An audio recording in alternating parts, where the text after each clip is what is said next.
Assalamualaikum warahmatullahi wabarakatuh.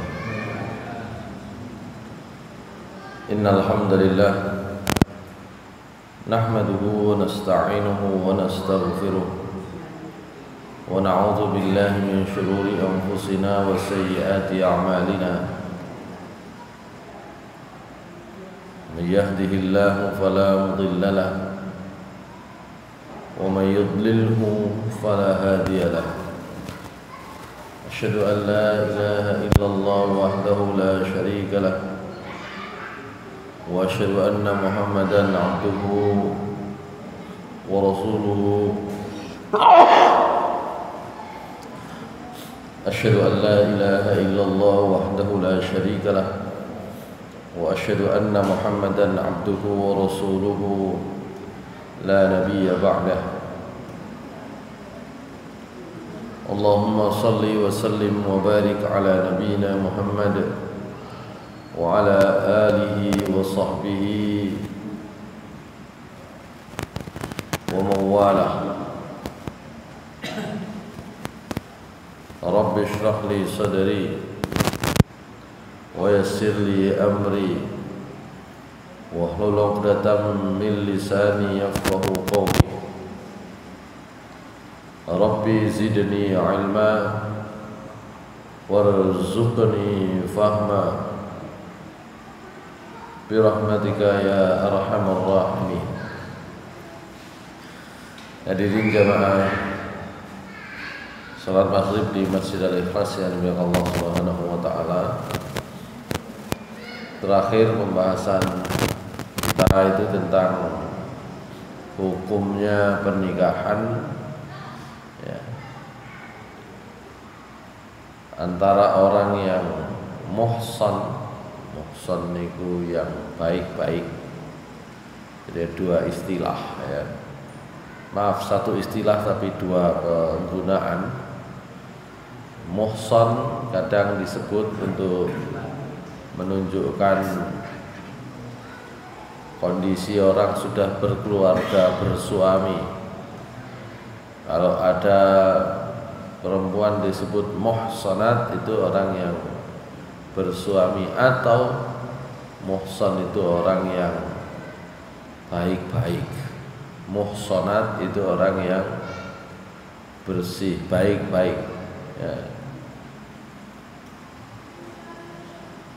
Terakhir pembahasannya adalah tentang pernikahan orang yang muhsan dengan orang yang pezina. Di dalam surat An-Nur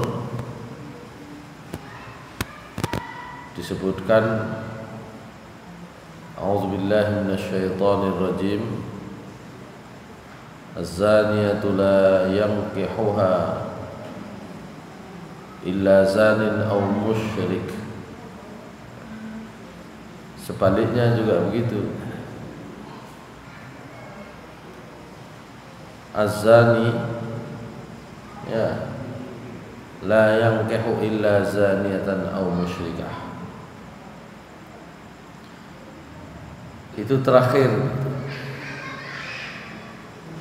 Kemudian oleh Sayyid Sabiq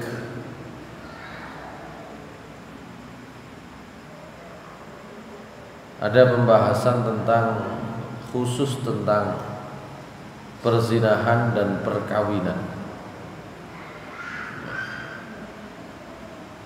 Beliau membahas tentang hikmah dari hukum tentang perkawinan yang itu disunnahkan, didorong orang melakukan perkawinan dengan hukum zina.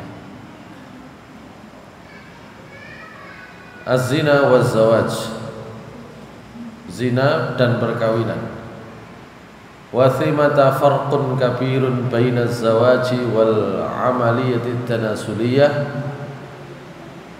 Fa inna az-zawaj huwa nawatul mujtama' wa aslu wujudihi wa huwa al-qanun at-tabi'i alladhi yasiru al-'alam 'ala nizamihi was-sunnatul kauniyah allati taj'alu lil hayati qimatan wa taqdiran. wa annahu huwal hannanul haqiqi wal hubbus sahih wa huwa at-ta'awun fil hayati wal ishtiraki fi bina'il usrati wa imaril alam. Tentu ada perbedaan yang besar antara perkawinan dengan praktek sekedar mencari keturunan. Kenapa? Karena perkawinan, pernikahan di dalam Islam itu, atau sesungguhnya hakikat perkawinan atau pernikahan itu adalah nawajul mujtama, embrionya masyarakat, wa aslu wujudihi, dan asal usul keberadaan masyarakat. Dan pernikahan itu adalah al-qanunut tabi'i, merupakan hukum alam, di mana alam akan berlangsung dengan cara tersebut. Oleh karena itu disebut was-sunnatul qauniyah.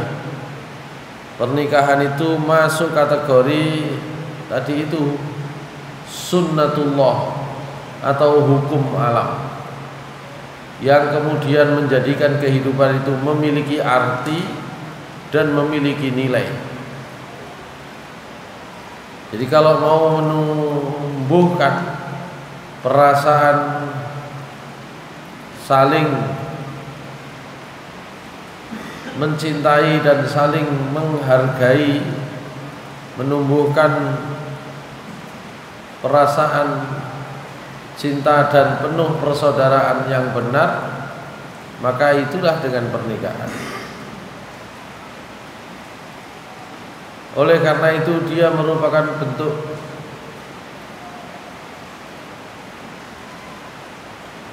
ungkapan saling kerjasama dalam kehidupan, dengan kerjasama yang baik dalam membangun keluarga maupun memakmurkan alam semesta.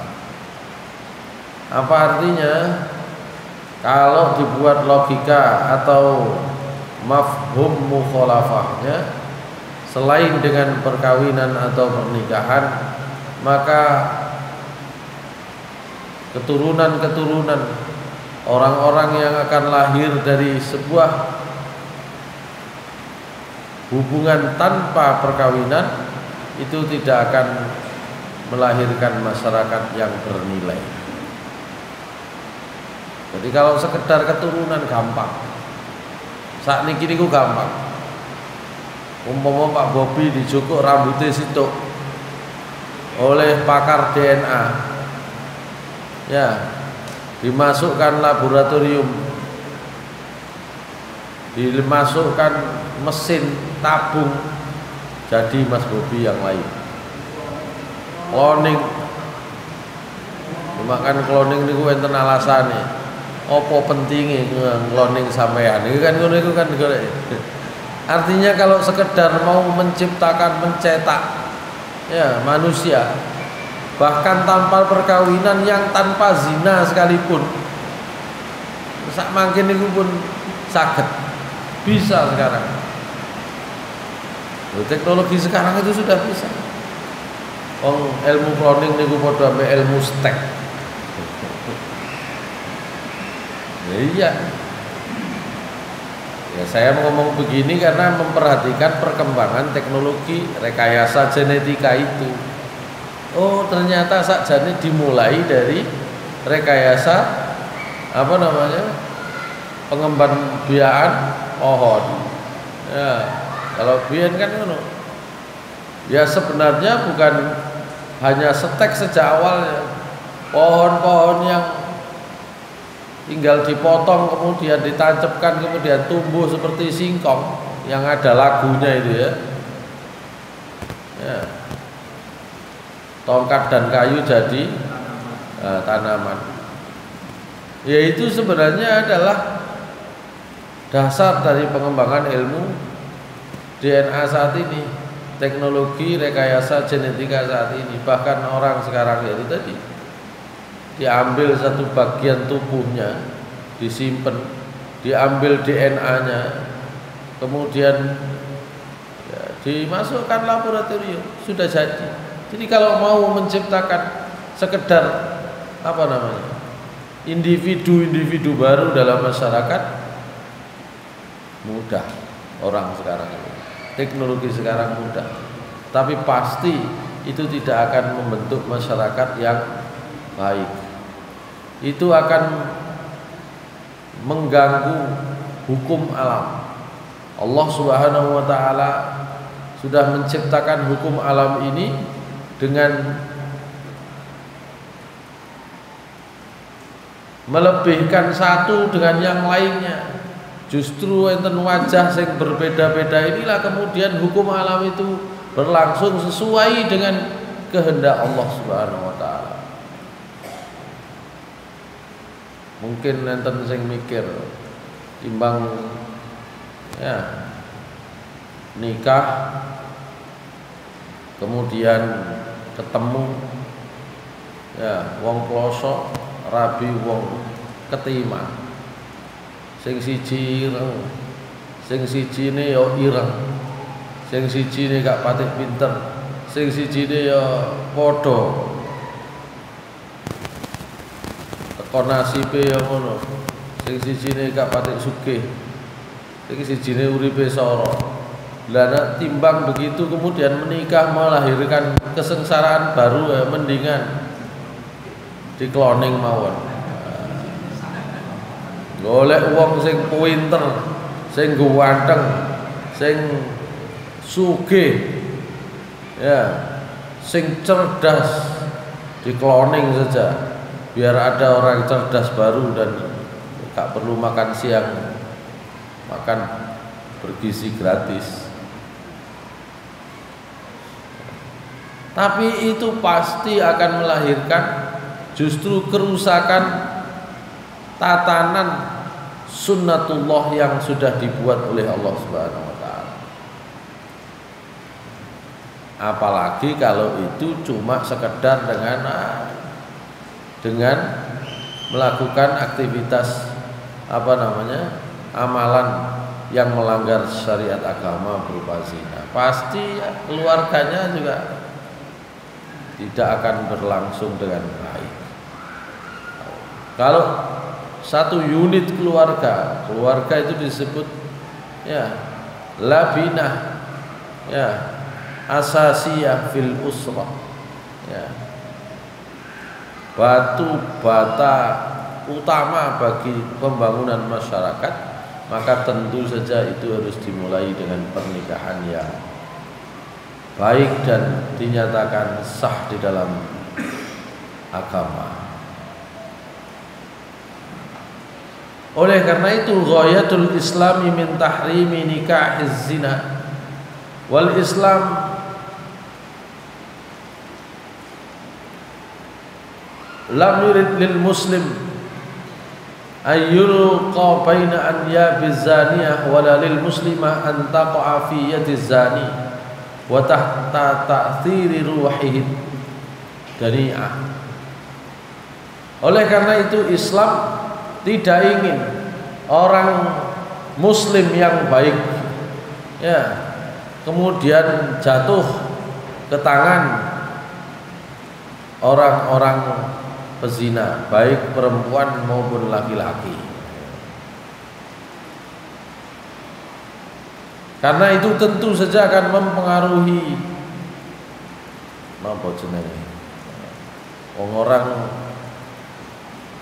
ahli DNA saja bisa mencari kok mana bibit unggul yang bisa diproyeksikan dibuat, maka agama sejak awal juga menginginkan hal tersebut. Tapi meskipun demikian, jeleknya akibat dari perbuatan zina saya kira tidak usah diurai di sini, diurai agak panjang, nggak usah diurai terlalu panjang. Kalau panjenengan sudah semerap lah Di sini diuraikan panjang, tapi saya tidak akan uraikan panjang lebar. Tapi meskipun demikian, tentu Islam itu menerima ya kebaikan-kebaikan yang dilakukan oleh manusia setelah sebelumnya barangkali orang tersebut jatuh pada perbuatan yang dosa. Sehingga di sini saya singkat lagi, ya sebenarnya kan mirip-mirip oleh Allah Subhanahu wa taala larangan di dalam surat An-Nur tadi itu, bahwa perempuan pezina tidak boleh dinikahi kecuali oleh laki-laki yang pezina, begitu pula sebaliknya. Itu kan sebenarnya sama dengan larangan Allah Subhanahu wa taala di dalam surat Al-Baqarah ayat 221. Tentang apa itu? Tentang laki-laki musyrik. Ya, tentang laki-laki muslim dilarang menikah dengan perempuan yang musyrikah, begitu pula sebaliknya. A'udzubillahi minasyaitonirrajim. Wala tankihul musyrikati hatta yu'min. Wala amatun mu'minatun khairum min musyrikatin walau a'jabatkum. Wala tunkihul musyrikina hatta yu'minu. Wala 'abdun mu'minun khairum min musyrikin walau a'jabakum.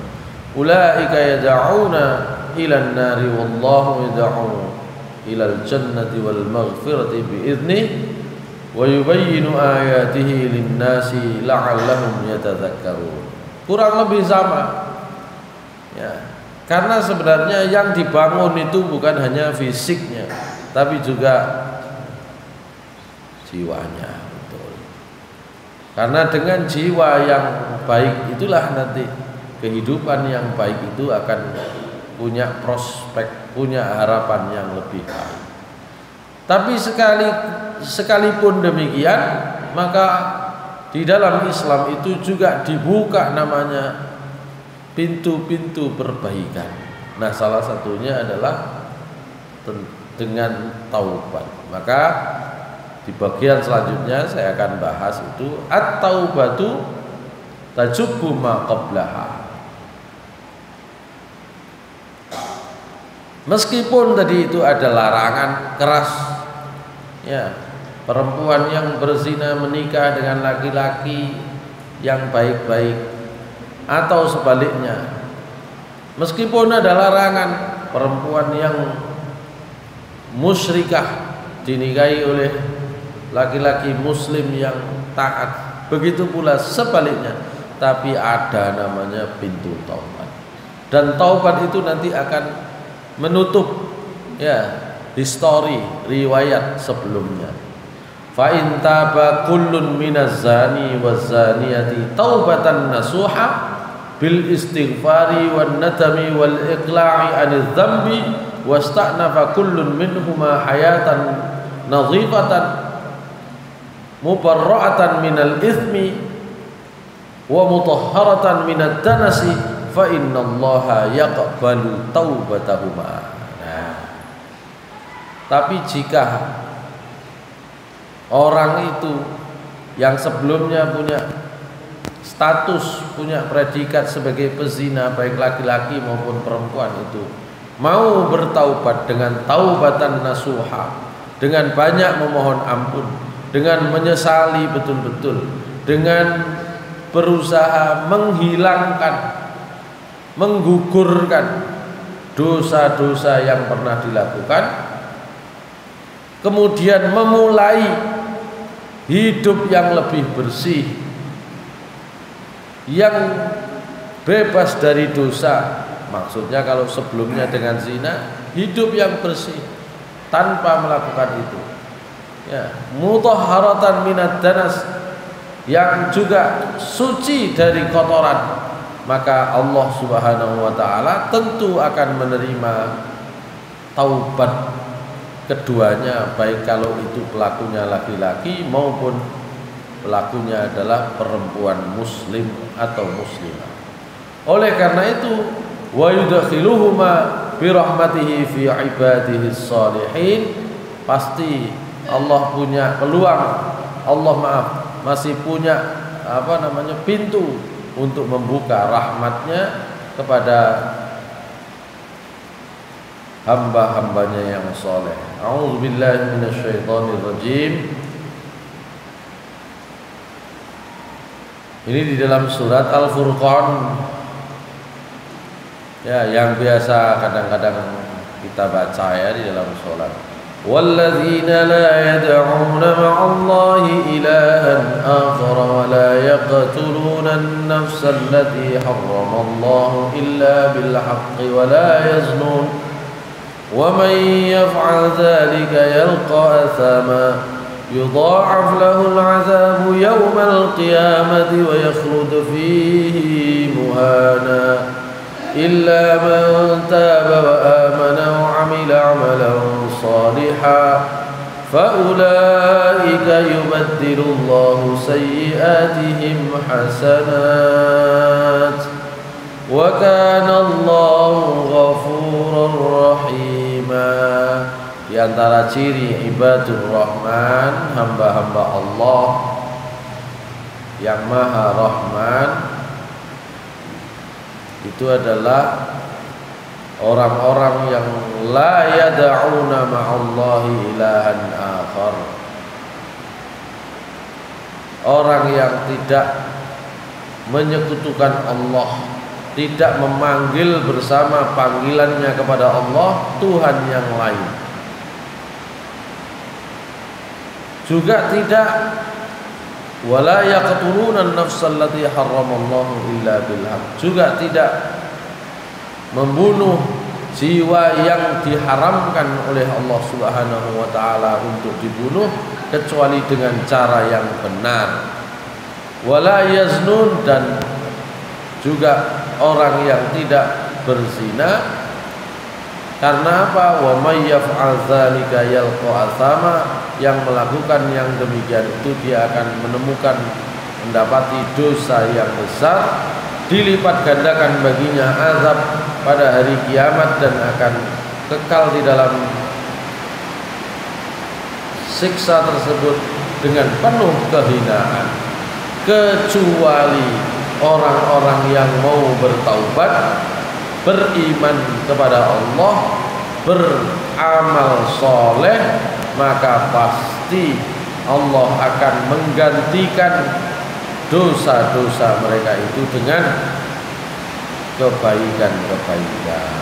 Makanya di dalam Al-Quran, di antara cara untuk menutupi kesalahan atau dosa itu adalah dengan membuat kebaikan. Allah Subhanahu wa taala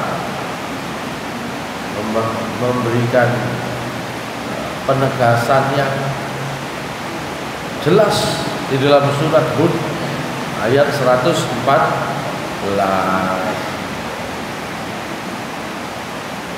Waqimis salata tarafayn nahari wa zulafan minal lail innal hasanati yudhibnas sayyi'at dzalika dzikra lidzakirin.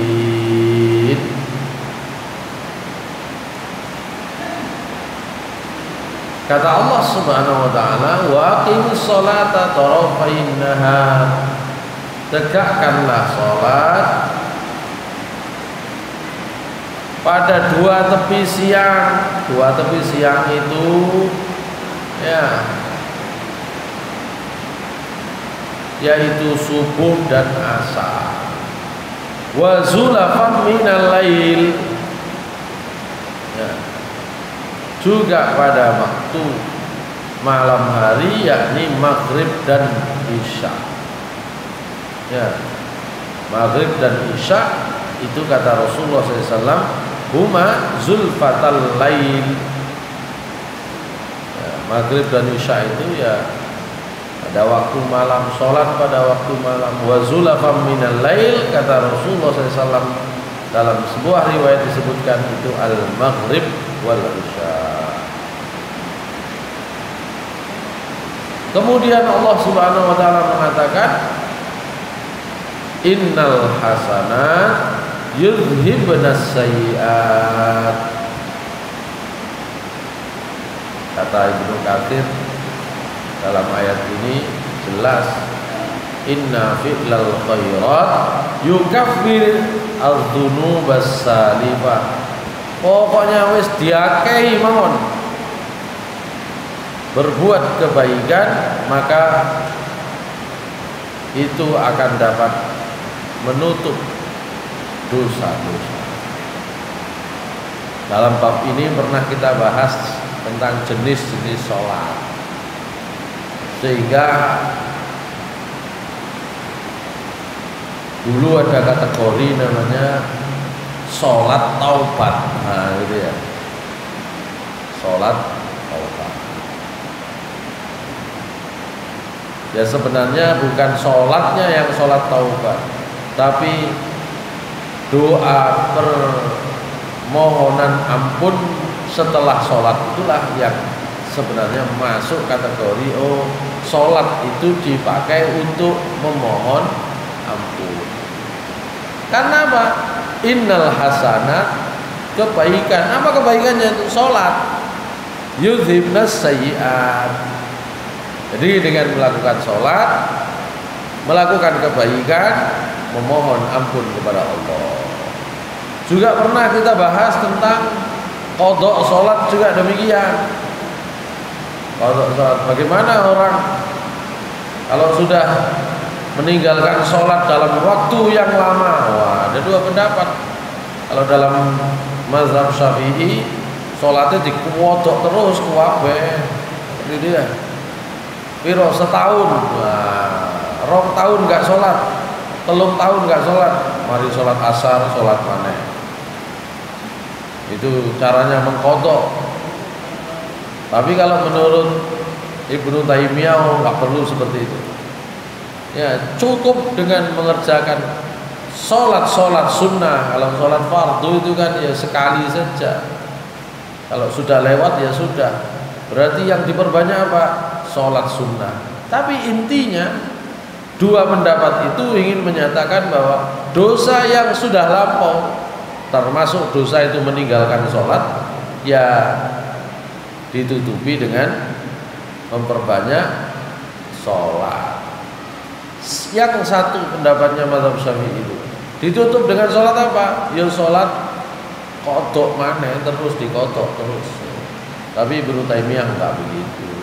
Cukup dengan mengerjakan sholat sunnah, karena ada dasarnya kan sama-sama. Ya, yang satu itu kan itu tadi untuk menggugurkan dosa meninggalkan sholat misalnya, dengan melakukan sholat lagi. Tinggal pertanyaannya sholat nopo niku kan pernah saya sampaikan, nanti Rasulullah SAW pernah bersabda, ya, awwalu ma kana yuhasabu bihil rajul yaumal qiyamah as-shalah. Perkara pertama yang nanti akan dihisab oleh Allah di hari kiamat itu sholat. Ya. Maka kalau sholatnya baik berarti beres. Tapi kalau sholatnya rusak, ya masalah. Nah, Allah Subhanahu wa taala akan bertanya kepada malaikat, gimana sholatnya? Kalau sholatnya baik, sudah selesai. Kalau ada masalah dalam sholatnya, bolong-bolong dan sebagainya, maka malaikat akan ditanya oleh Allah, apakah orang itu punya ibadah sholat sunnah? Kalau punya, tutupi yang bolong-bolong tadi itu dengan sholat sunnahnya. Nah, kata kuncinya kata Rasulullah SAW, demikian pula amalan yang lain. Nah, begitu. Amalan lain juga akan diberlakukan itu.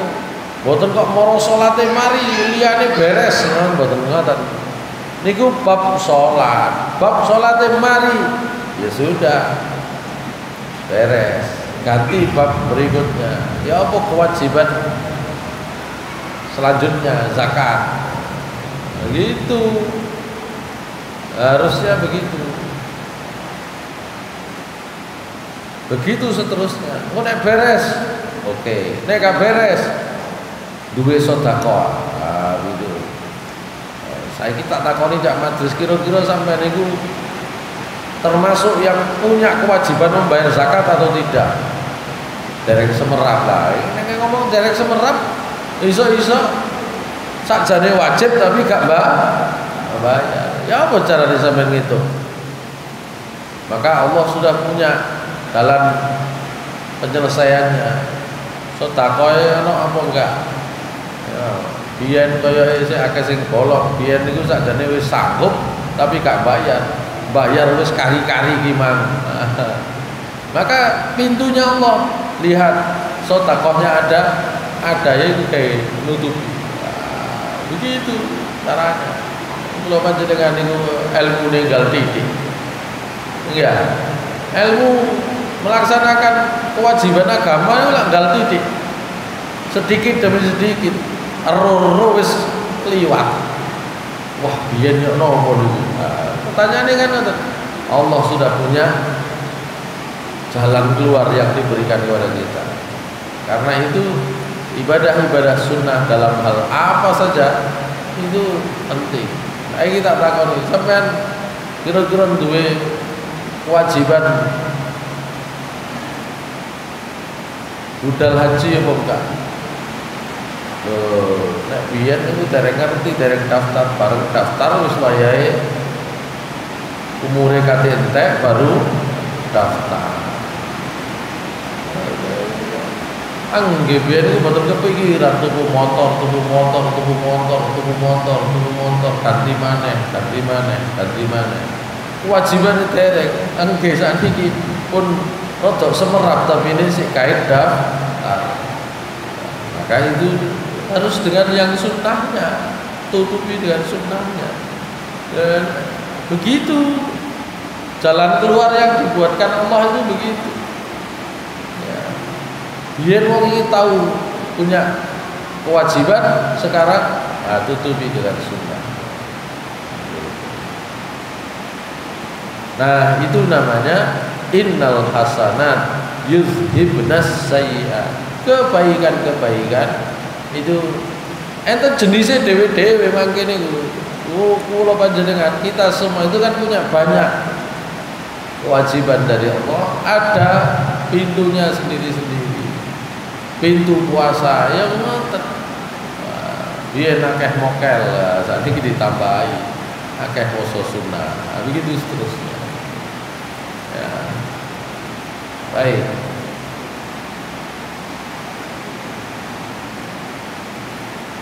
Innal hasanat yuzhibnas sayyi'at. Gitu ya. Sesungguhnya mengerjakan kebaikan-kebaikan itu dapat menggugurkan dosa dan kesalahan. Ya. Dalam sebuah riwayat Ali bin Abi Thalib pernah bercerita, kuntu idza sami'tu min Rasulillah sallallahu alaihi wasallam haditsan nafa'ani Allah bima syaa ay yanfa'ani minhu wa idza haddatsani anhu ahadun istahlaftuhu fa idza halafa li saddaqtuhu. Saya itu, kata Ali bin Abi Thalib, kalau mendengar omongan Rasulullah sallallahu alaihi wasallam, ya, maka saya biasanya berusaha mencari manfaatnya, gampangane langsung tak amalno, ya, tentu dengan kehendak Allah Subhanahu wa taala. Nah, kalau ada orang lain yang bercerita kepada saya tentang sabda Rasulullah, Rasulullah nanti ngomong ngeten. Kalau ada orang cerita kepada saya, isinya adalah sabda Rasulullah SAW, istahlaftuhu, saya akan minta orang tersebut bersumpah dulu. Sampean sumpah, temen sumpah, nah gitu. Dan kata Ali bin Abi Thalib, termasuk pernah saya minta sumpah kepada Abu Bakar As-Siddiq. Jadi kalau saya sudah minta sumpah, dia mau bersumpah, saya akan membenarkannya. Wa haddatsani Abu Bakrin wa saddaqa Abu Bakrin annahu sami'a Rasulullah sallallahu alaihi wasallam yaqul ma min muslimin yuznibu dzamban fayatawadda wa yusalli rak'ataini illa ghufira lahu. Dan Abu Bakar benar ya.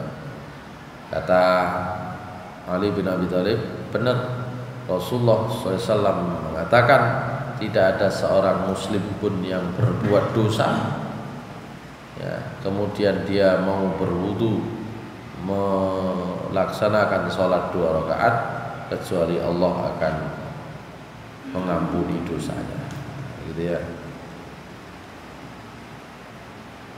Dan itu juga diriwayatkan oleh Utsman bin Affan, sama redaksinya yang sedikit berbeda, ya.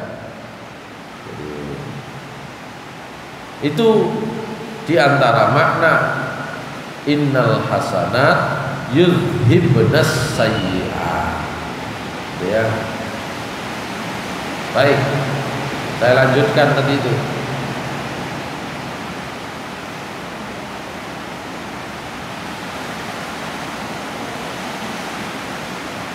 Ternyata dalam bab dosa zina ini pernah juga ada peristiwa pada masa sahabat, pada masa Ibnu Abbas radhiyallahu anhu. Jadi pada masa sahabat berarti maksudnya adalah masa sahabat hidup dengan para tabi'in. Sa'ala rajulun Ibnu Abbasin faqala inni kuntu ulimun bimra'atin ati minha ma harramallahu alayya farazaqani Allahu azza wa jalla min dzalika taubatan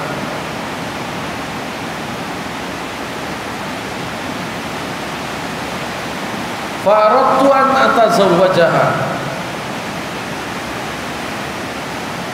faqala unasun inna zani la yankihu illa zaniyatan aw musyrikah. Faqala Ibnu Abbas laisa hadza fi hadza angkihha maaf ingkahha fama kana min ithmi fa'alayya. Rawahu Ibnu Abi Hatim.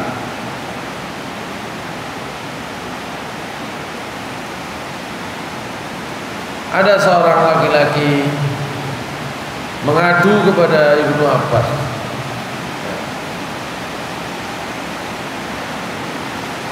saya ini senang perempuan, senang seorang wanita, tapi kalau saya melakukannya, saya itu sama dengan mendatangi sebuah dosa. Saya mendatangi perkara yang haram.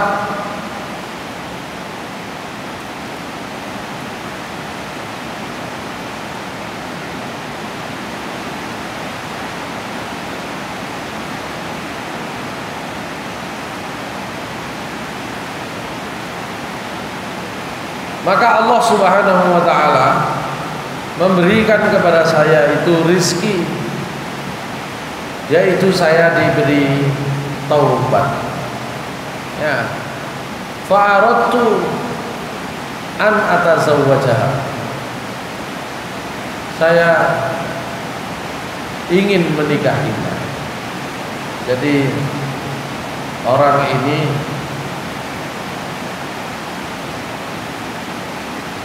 ya pernah berdosa melakukan zina. Ya.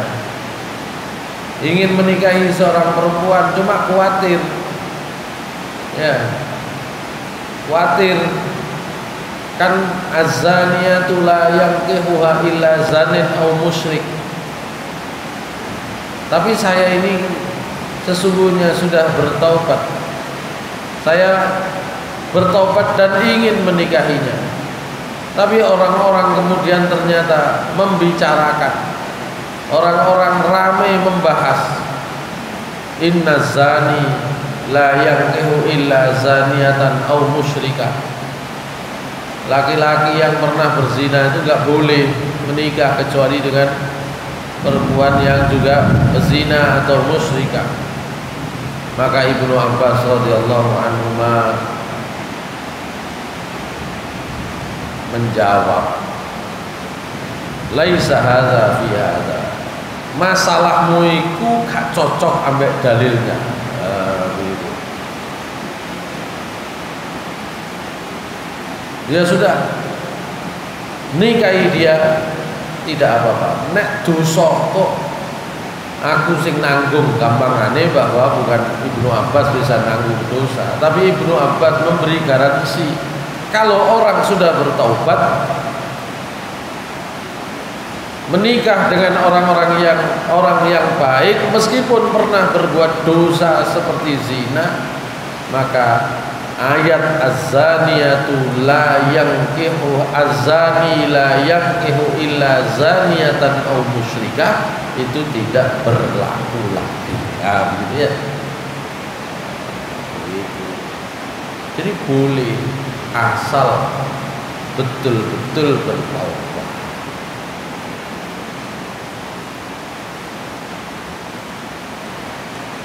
Demikian pula itu tadi hadis riwayat Ibnu Abi Hatim.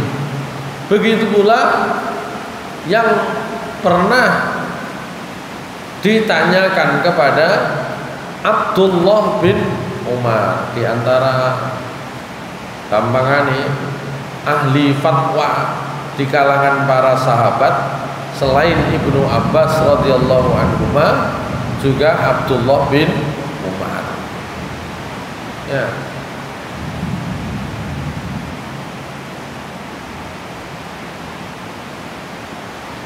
Kalau yang tadi laki-laki dengan perempuan ya pernah sebagai pezina kemudian menikahi seorang perempuan tapi orang itu sudah bertaubat, diperbolehkan oleh Ibnu Abbas digaransi tidak kena ayat az-zani la yankihu illa zaniyatan aw musyrikah.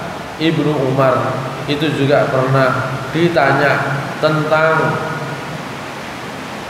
seorang laki-laki an rajulin fajira bimra'atin ayatazawwajuha.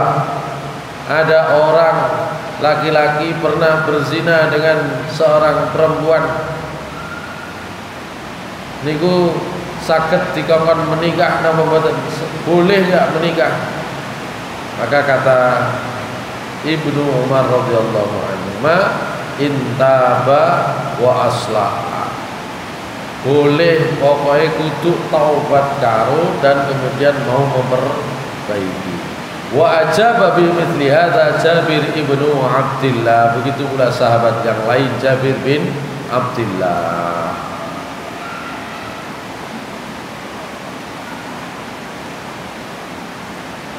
Kurang lebih sama. Nanti ada cerita yang lain, Ibnu Jarir juga menceritakan dalam peristiwa yang lain. Tapi intinya selama orang itu mau bertaubat, maka Allah Subhanahu wa taala akan membuka pintu taubatnya.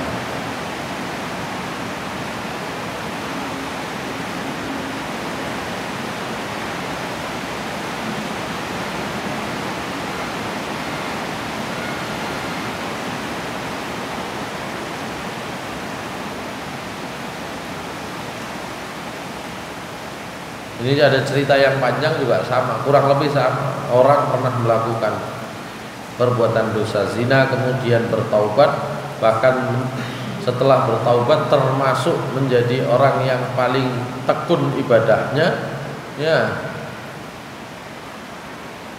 Dan kemudian menikah, itu tetap diperbolehkan dengan cara yang baik, gitu ya.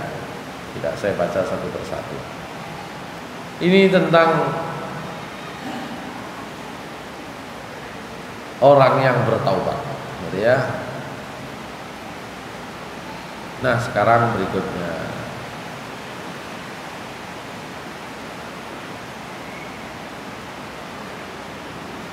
zawajul mula'anah. Niki pun isak nih baunya. Tak kadung kula waca.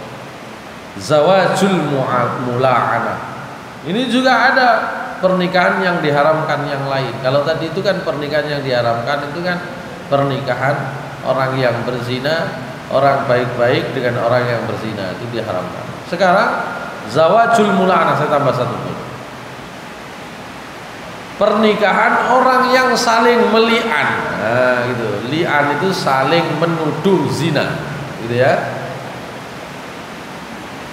La yahillu lirrajuli ayyatazawwajal mar'ata allati la'anaha fa innaha muharramatun 'alaihi hurmatan da'imatan ba'dal li'an. Yaqulullahu ta'ala walladzina yarmuna azwajahum wa lam yakul lahum syuhada'u illa anfusuhum fa syahadatu ahadihim arba'u syahadatin billah innahu laminas sadiqin wal khamisatu anna la'natallahi alaihi in kana minal kadhibin wa yadra'u anha al'adzaba an tashhada arba'a syahadatin billahi innahu laminal kadhibin wal khamisata anna ghadaballahi alaiha in kana minas sadiqin. Tidak ada keterangan yang ditambahkan di sini karena ayatnya jelas. Ya, apa itu?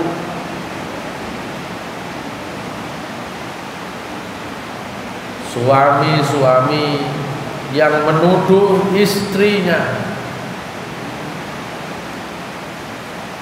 telah berzina. Ngamuk menuduh istrinya berzina. Padahal mereka tidak punya saksi kecuali dirinya sendiri. Maka dia harus bersaksi dengan mengucapkan sumpah 4 kali bahwa dia benar. Sumpah kelimanya laknat Allah kalau dia berbohong. Tapi perempuan kalau dituduh berzina oleh suaminya, dia juga harus menjawab iya omong boten. Nek gak, dia bisa membantah, ya kan? Dengan cara apa? Juga dengan cara bersumpah 4 kali sumpah atas nama Allah bahwa tuduhan itu adalah dusta. Dan sumpah yang kelima bahwa murka Allah kepada dirinya sang istri sing dituduh kalau ternyata suami yang menuduhnya itu benar. Ini di dalam bahasa agama disebut li'an. Kalau ada keluarga yang sudah saling meli'an, menuduh istrinya berzina, apalagi dibarengi sumpah seperti ini, maka selamanya tidak boleh diteruskan pernikahan. Pun jaga, ya, nek didasari tuduhan nggak boleh, ya. Makanya buatan gampang-gampang, ya. sekali menuduh, nah apabila tuduhan disertai dengan sumpah, maka sejak saat itu hubungan pernikahannya selesai. Begitu. Niku kan artinya sudah saling melaknat itu kan, terus podo gak terimone sampai akhirat, itu masalahnya begitu. Nah, beda dengan bab yang tadi sudah bertaubat, beda. Oh, gelem trimo, wis taubat, ya wis sampean wis taubat, tak trimo, selesai. Tapi kalau li'an itu artinya suami dengan istri, apakah suami menuduh istrinya atau sebaliknya sebenarnya ya, sama. Ayatnya ini suami menuduh istri, tapi bisa juga istri menuduh suami. Kalau sudah saling melaknat tidak ridho sampai akhirat, ya sudah, berarti tidak bisa meneruskan pernikahannya. Kak gampang ya, kak saiki merenung nuduh meneh balik maneh, mboten saya gitu. Asal tuduhan itu disertai namanya sumpah. Ya, yang itu menunjukkan ketidakridhoan sampai kiamat, sampai akhirat, sampai seterusnya. Tapi kalau itu didasari dengan taubat, diterima, gak tahu sumpah cuma saking cemburu misalnya, tidak ada masalah. Ya, misalnya gitu. Jadi akomo ini ngatur lho wis saling melaknat sampai akhirat, mosok kate diterusno kan gitu, nggak iso terus. Itu hubungan pernikahannya nanti namanya di dalam agama namanya fasakh, rusak gitu, otomatis rusak kalau tuduhan itu disertai sumpah dan perasaan tidak ridho sampai akhirat. Ini sampai akhirat gak ridho iki. Itu nggak bisa lagi ketemu. Itu namanya fasakh nanti. Rusak. Baik. Sementara sampai di sini. Insya Allah di pertemuan akan datang pernikahan dengan orang musyrik. Pernikahan beda agama-agamanya gitu. Insya Allah di pekan berikutnya akan bicara tentang zawajul musyrikah. Aqulu qouli hadza wa astaghfirullah li wa lakum innahu huwal ghafurur rahim. Subhanakallahumma wa bihamdika asyhadu an la ilaha illa anta astaghfiruka wa atubu ilaik. Assalamualaikum warahmatullahi wabarakatuh.